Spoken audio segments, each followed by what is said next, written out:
Resonance বলতে আমরা বুঝি যে যে সার্কিটের এক্সএল আর এক্সি কি হয়, সমান হয়।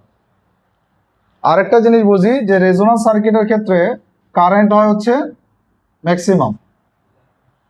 তার মানে রেজোন্যান্স সার্কিটে কারেন্ট কি হবে, সর্বোচ্চ হবে।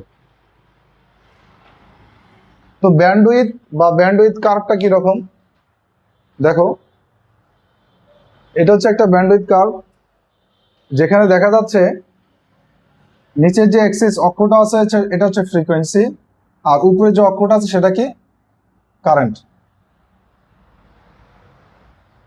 খেয়াল করো, ফ্রিকোয়েন্সি যখন বাড়তে বাড়তে এই পজিশনে আসছে, তখন কারেন্টটা দেখো এই পজিশনে, মাঝখানে যে পজিশনটা আছে। ফ্রিকোয়েন্সি দেখো, ফ্রিকোয়েন্সি বাড়তে বাড়তে যখন এই পজিশনে আসে, তখন কারেন্টটা কিন্তু হয় কত, সর্বোচ্চ হয়, তাই না? তাহলে কোন ফ্রিকোয়েন্সিতে কারেন্ট সর্বোচ্চ পাওয়া যাচ্ছে, এফ নট ফ্রিকোয়েন্সিতে। এফ নট ফ্রিকোয়েন্সিতে কারেন্ট আমরা সর্বোচ্চ পাচ্ছি, অর্থাৎ এই যে যেটা কারেন্ট পাচ্ছি সেটা কি লিখছি, আই নট।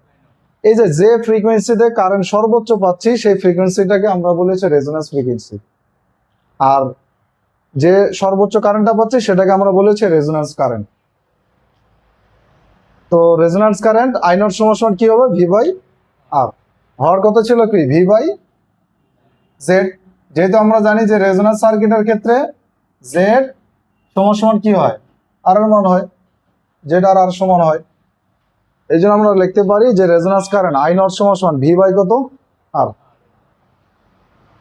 ওকে, এখন একটা জিনিস খেয়াল করো, এই ফ্রিকোয়েন্সিটা আবার বাড়তে বাড়তে যখন আবার এই পজিশনে আসে, মানে ফ্রিকোয়েন্সি যতই বাড়তেছে কারেন্টটা কিন্তু আবার আস্তে আস্তে কমতেছে। তো এই একটা আরেকটা পয়েন্ট ধরছি, আমরা যদি এটাকে এ পয়েন্ট ধরি আর এটাকে যদি বি পয়েন্ট ধরি, দেখো তো এ পয়েন্ট আর বি পয়েন্ট দুইটা জায়গার কারেন্ট কি সেম না? এই কারেন্টকে আমরা যদি, এই কারেন্টটাকে বলা হচ্ছে ব্যান্ডউইথ কারেন্ট। কি কারেন্ট বলে, ব্যান্ডউইথ কারেন্ট। সো এখানে একটা সংজ্ঞা দিয়ে দেই, ব্যান্ডউইথ কারেন্ট কাকে বলে। এই যে দুইটা পয়েন্টের কারেন্ট, যে কারেন্ট কিনা রেজোন্যান্স কারেন্টের 0.70 গুণ, অথবা ব্যান্ডউইথ কারেন্ট এভাবে প্রকাশ করে যে আই সমান হচ্ছে রেজোন্যান্স কারেন্ট কি, আই নট না, রেজোন্যান্স কারেন্টের 70.7% কারেন্টটাকে বলা হচ্ছে কি কারেন্ট, ব্যান্ডউইথ কারেন্ট। ব্যান্ডউইথ তাহলে কি, সিরিজ রেজোন্যান্স কার্ভের, এটা একটা সিরিজ রেজোন্যান্স কার্ভ, পূর্বে এবং পরে রেজোন্যান্স পজিশন তো এটা হচ্ছে রেজোন্যান্স পজিশন, এটার পূর্বে অর্থাৎ এই পয়েন্ট এবং পরে অর্থাৎ এই পয়েন্ট, যে দুটি বিন্দুতে কারেন্ট রেজোন্যান্স কারেন্টের 70.7%, কোন দুটো বিন্দু ছিল, এ আর বি বিন্দু না,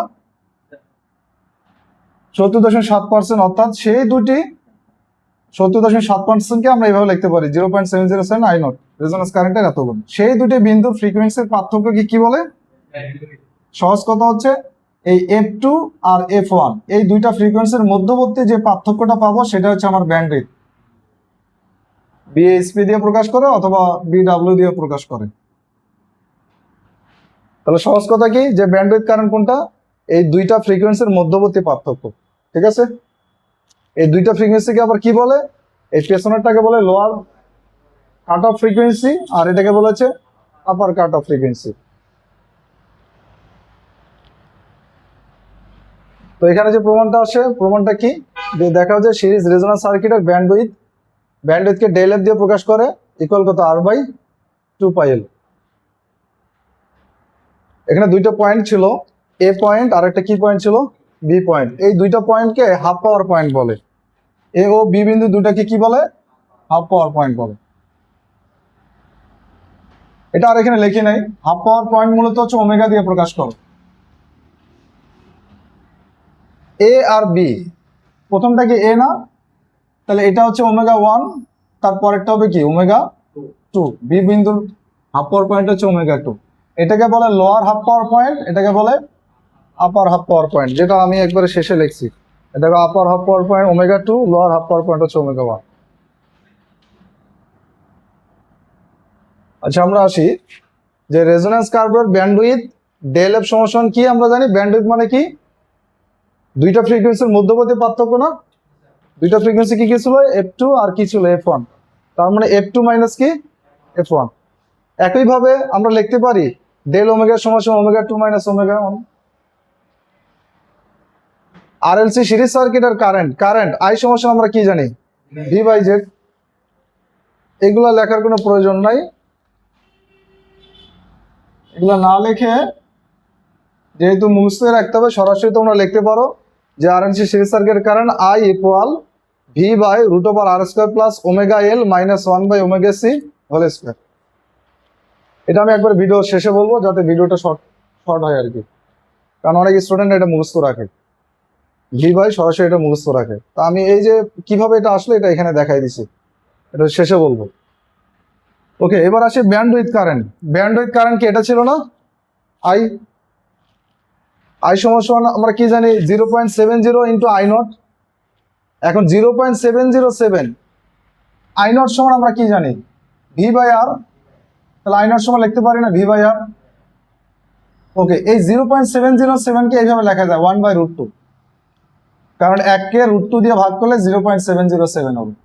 আমার কথা কি বুঝছো, মানে এটাকে আমরা কনভার্ট করে লিখলাম, আই নট ছিল হচ্ছে ভি বাই আর 0.70 কে লেখা যায় 1 বাই √2। তাহলে আমরা সরাসরি লিখতে পারি যে ব্যান্ডউইথ কারেন্ট আই সমান ভি বাই √2 ইন্টু আর। এখানে হয়তো কারো এরকম প্রশ্ন থাকতে পারে, যে করি এই আই এর মান আর একটা দিয়ে 1 কে গুণ করলে কি হবে, নিচেরটা দিয়ে 1 কে গুণ করলে যা আছে তাই হবে, আর এই √2 আর দিয়ে 1 কে গুণ করলে √2 আর হবে। পাশাপাশি আরেকটা লাইন বাদ দিয়েছি, এই মানটাকে বর্গ করছি, এটাকে কি করছি, বর্গ করছি। বর্গ করলে কি স্কোয়ার রুট উঠে যাবে, যা আছে তাই থাকবে। আর এখানে কি হবে, √2 উপরে স্কোয়ার হলে 2 হবে, আর এখানে কি হবে আর স্কোয়ার। এই আর স্কোয়ারটা ডানে আসলে কি হবে, মাইনাস আর স্কোয়ার। দুইটা আর স্কোয়ার থেকে একটা আর স্কোয়ার বলে কি একটা আর স্কোয়ার। কিছু লাইন শর্টকাট করছে, এটা থেকে এটা বাদ দিলে কি আর স্কোয়ার না। এই যে এ স্কোয়ারটা আমরা যদি দুই দিক থেকে বর্গমূল করি, বর্গমূল করলে এটা কিন্তু উঠে যাবে। অথবা অন্যভাবে বোঝো যে স্কোয়ারটা এদিকে আসলে কি হবে, প্লাস মাইনাস রুট হবে, এই যে স্কোয়ারটা, স্কোয়ার রুট বাদ থাকে কি প্লাস মাইনাস আর। এখানে আরেকটা কাজ করছে, স্কোয়ারটা এদিকে চলে আসছে, এখানে লসাগু করছে, লসাগু করলে কি হয় ওমেগা সি দিয়ে ওমেগা এল গুণ করলে কি হবে সি এল, অর্থাৎ এল সি আর omega omega omega square.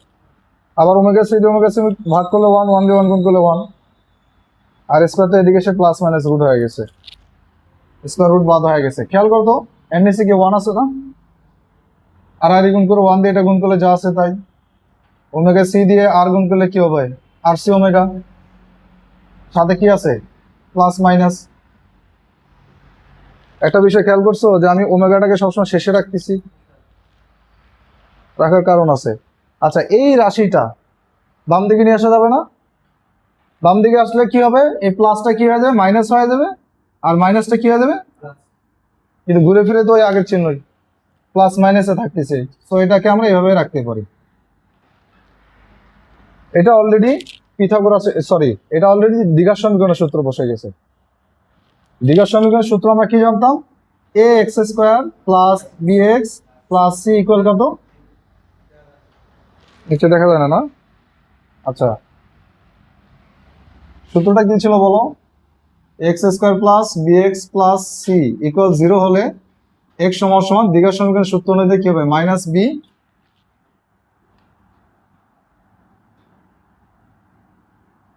B plus minus root over কি b square minus 4ac divided কি 2a। এটা ছিল দ্বিঘাত সমীকরণের সূত্র। এখানে চলক ছিল এক্স, এখানে চলক কে ওমেগা। তাহলে এক্স ইকুয়াল অর্থাৎ ওমেগা ইকুয়াল কি হবে মাইনাস বি না, এই যে মাইনাস বি বলতে কি এই যে ওমেগার সাথে যেটা আছে এই যে এটা হচ্ছে বি এর মান, আর এটা কিসের মান এর মান, এটা বি এর মান, আর সির মান কত এখানে -1। তাহলে বসাও সূত্র অনুযায়ী মাইনাস বি বির মান কত ছিল প্লাস মাইনাস আর সি বসাই দিছি। আবার সূত্র কি ছিল plus minus, so plus minus root over b square, বির মান তো ছিল প্লাস মাইনাস আসছে, তার উপর whole square minus minus four a c, minus four a এর মান ছিল কি এল সি, ফোর এ সি, সির মান কত মাইনাস ওয়ান, ডিভাইডার হচ্ছে টু এ, এই যে টু এ এর মান তো এলসি। ঠিক আছে, দ্বিঘাত সমীকরণ সূত্র। এরপরে বলছিলাম যে এই লাইন থেকে এই লাইনে,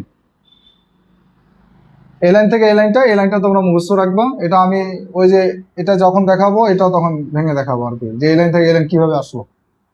তো তোমরা এই লাইন থেকে এই লাইনটা মুখস্থ রাখবা, যে plus minus R by twelve plus minus root over R by twelve whole square plus one by LC, এই লাইনটা মুখস্থ রাখতে বলছি। এটা আমি একবারে শেষের দিকে দেখাই দেবো, অর্থাৎ এই লাইন থেকে কিভাবে এই লাইনে আসলো।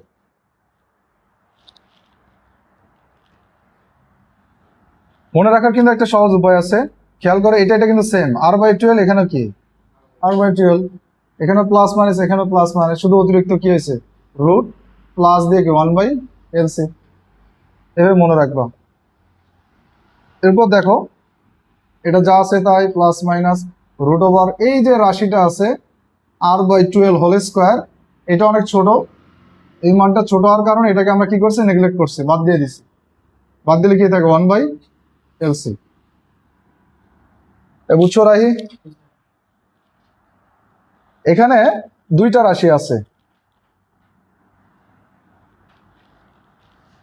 আর আমরা শুরুতে বলছিলাম যে হাফ পাওয়ার পয়েন্ট হচ্ছে দুইটা ছিল, একটা ছিল ওমেগা ওয়ান আর একটা কি ছিল ওমেগা টু। ওমেগা টুটা হচ্ছে আপার মানে সামনেরটা, এই যে এখানকার পয়েন্ট হবে, আর ওমেগা ওয়ানটা হচ্ছে আগের। তাহলে এখানে ওমেগার মান হচ্ছে দুইটা আছে, একটা হচ্ছে প্লাস মান আর একটা কি মাইনাস ওয়ান। প্লাস মানটা হচ্ছে আপার, মাইনাসটা হচ্ছে লোয়ার।